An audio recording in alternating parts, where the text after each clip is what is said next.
我老母辛辛苦苦為咗呢頭家付出咗成世，姨就唔可以多啲聽我老母嘅話咩？就係咯。二老母辛苦咗成世係我造成嘅咩？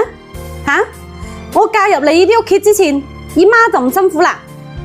姨媽辛苦咗成世，二家姐、二老豆聽姨媽嘅話命，點解就係要我一個最後入嚟屋企報到嘅人要聽姨媽話呢？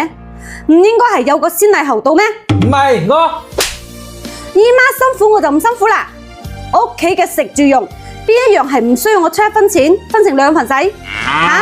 小朋友嘅成長學習，你哋邊個有關心過？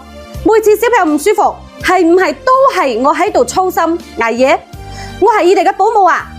我可以吃苦，就應該吃更多嘅苦咩？唔係我呢個世界係邊個辛苦就聽邊個嘅話咩？